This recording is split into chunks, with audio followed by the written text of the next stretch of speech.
Bonjour tout le monde, j'espère que vous allez bien. Moi aujourd'hui je suis au bord d'une rivière et je pense que je vais vous faire un petit tuto pêche en nymphe.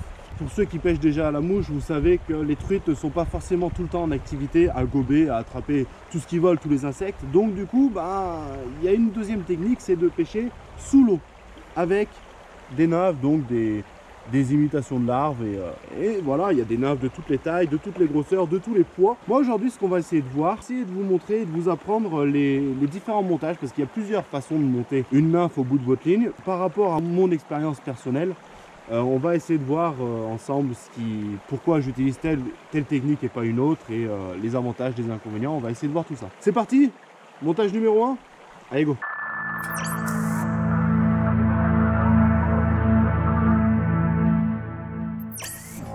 Montage numéro 1. Vous allez avoir donc votre soie, votre bas de ligne, puis enfin votre pointe.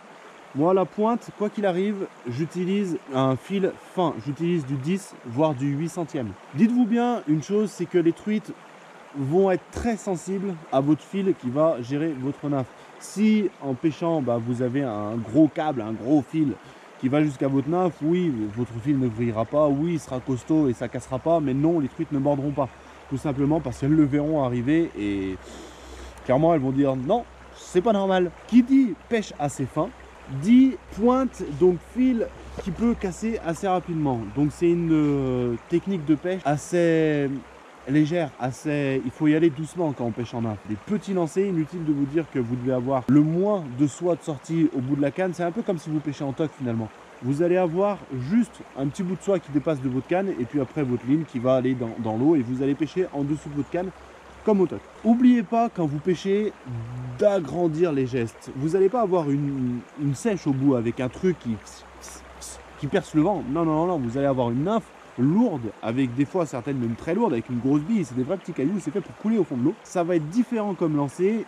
N'hésitez pas lorsque vous fouettez à faire de grands mouvements amples, à ouvrir la boucle comme on dit. Ça évitera de une que votre nymphe tape dans votre canne et peut vous la bousiller, et de deux, ça vous évitera d'emmêler votre nymphe. Alors montage numéro 1, pour moi c'est un des montages les moins bien, mais les montages les plus faciles. Il va falloir juste rajouter une sorte de guide-fil. C'est un petit morceau de plastique avec 2 œillets à chaque bout qu'on va mettre sur votre pointe. Et ça va vous faire tout simplement un indicateur. C'est un truc en plastique, en général jaune, orange. Question que ça se voie bien. Moi, cette technique, donc je ne l'utilise pas parce que dites-vous bien que la seule chose qui va relier le poisson à votre canne, ça va être le bas de ligne, ça va être le fil. Si vous avez une belle truite et que vous la bridez un peu trop, le fil peut casser. Et les points de votre bas de ligne qui sont les plus fragiles, ce sont les points où il y a des nœuds. Alors inutile de rajouter 2 nœuds pour mettre ce petit guide-fil, c'est vraiment pas terrible. Moi, du coup, en contrepartie, il y a une sorte de pâte, donc c'est dans une boîte, et c'est une sorte de pâte qui ressemble un petit peu à la pâte à modeler, j'en ai pas pour vous montrer là, mais il suffit d'en prendre un petit peu et de la mettre directement, faire une petite boule sur votre fil, ça s'enlève quand on veut. Si on veut repasser en sèche, on l'enlève, c'est aussi simple que ça. Et ça se voit bien, en plus ça flotte un petit peu. Le plus gros inconvénient je pense de ça, c'est que vous allez avoir un petit poids en plus lors de votre lancer. Ça va pas forcément être très facile de gérer votre dérive, de gérer votre fouet, que votre nymphe arrive exactement où vous vouliez, parce que vous avez un deuxième poids et c'est pas forcément facile. Mais c'est une des techniques je pense les plus simples à utiliser pour vous faire la main. N'hésitez pas, c'est un truc sûr, ça n'a plus rien à prouver, ça marche très bien. Technique numéro 2.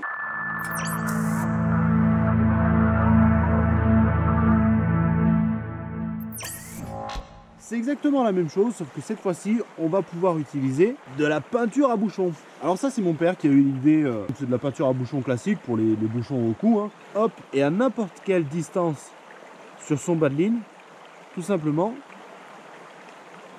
hop, mettre un petit coup de pinceau, ça sèche très vite, ça se voit très bien. Ça n'encombre pas votre ligne d'une boule supplémentaire, d'un truc supplémentaire qui va vous embêter lorsque vous allez fouetter. On le voit assez bien, donc c'est déjà sec. Franchement, super pratique. C'est assez invisible pour pas trop que les truites le repèrent assez facilement. C'est un petit peu plus dur à voir. Mais si vous avez des eaux assez claires, assez limpides, comme ici aujourd'hui, n'hésitez pas. Je viens de tester. C'est vraiment terrible. Et vous pouvez le mettre à la longueur que vous voulez.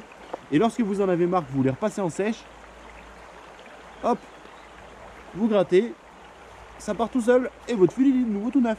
Troisième technique, troisième montage, je dirais même.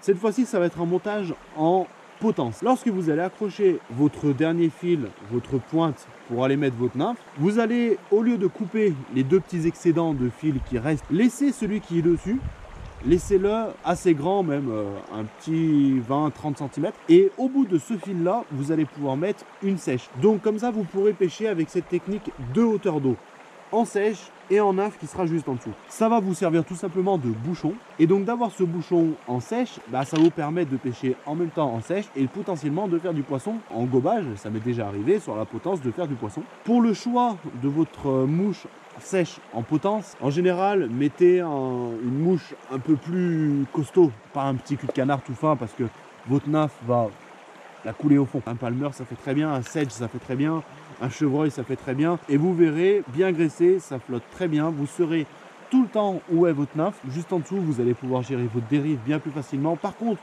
gros inconvénient, c'est que cette technique, bah, il y a deux hameçons.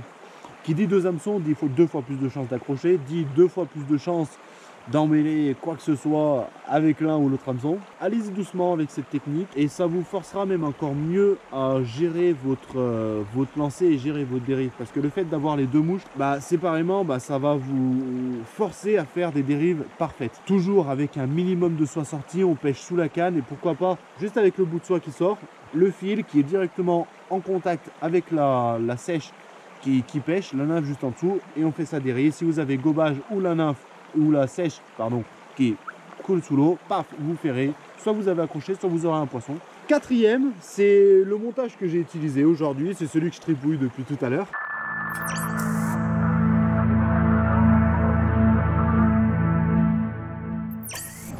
Montage en yo-yo.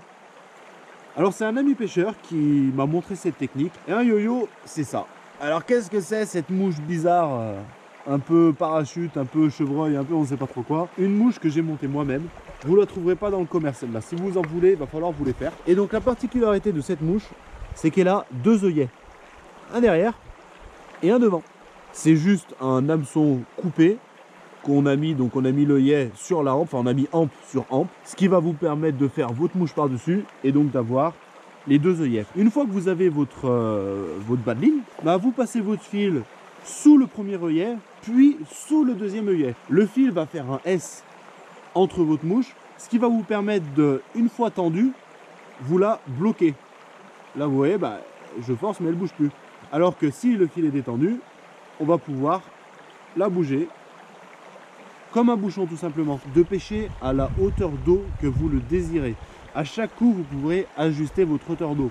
En plus, moi, je fais mes yo-yo avec des gros pompons, ce qui me permet de mettre des nymphes assez grosses. Je n'ai jamais eu une seule nymphe qui a coulé littéralement mon yo-yo au premier lancer. C'est une de mes techniques favorites, de mes techniques préférées. C'est encore plus simple à gérer comme dérive en plus parce que c'est qu'un seul fil, donc il n'y a pas deux fils à gérer. Cette mouche, il y a quand même un hameçon, hein. C'est quand même une mouche qui pêche. Alors ok, celle-là, elle va pêcher très haut sur l'eau, mais rien n'empêche qu'une truite vienne gober sur cette sèche-là. Et voilà, j'ai déjà fait du poisson sur mon yo-yo. Je pense que c'est ma technique préférée. C'est celle que j'utilise quasiment tout le temps. Je pense pour moi la meilleure.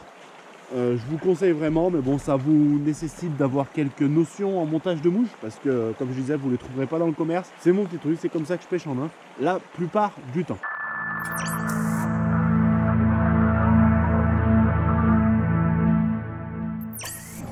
Et enfin, pour finir, dernier montage. Là, c'est vraiment pas un montage compliqué. C'est vous faites votre bas de ligne, vous allez de plus en plus fin jusqu'à finir très fin. Souvent, là, cette technique-là, on pêche plutôt très fin. Et au bout, on met tout simplement juste une nymphe. Et là, il va falloir pêcher à vue. Alors, pêcher à vue, tout simplement, c'est un petit peu comme de la chasse, en fait. On va devoir repérer le poisson sur l'eau, le poisson qui est en activité, qui est dans le courant, qui est prêt à bouffer un truc qui pourra arriver. Donc il faut déjà repérer le poisson, il faut s'approcher doucement, il faut faire le lancer parfait, voir sa nymphe dans l'eau. Donc il faut souvent des rivières pour pêcher en vue avec des eaux limpides, clairement des eaux limpides. Vous faites passer la nymphe le plus près de la truite et vous verrez l'attaque, vous pourrez ferrer, vous pourrez sortir le poisson.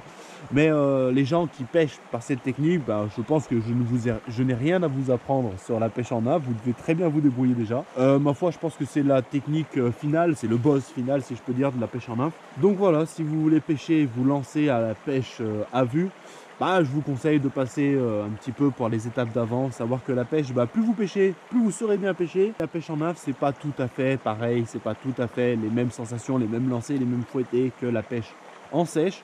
Donc essayez, faites vos essais tranquillement et petit à petit vous prendrez de l'aisance et puis ma foi vous serez prêt pour vous perfectionner ou débuter la pêche en nappe.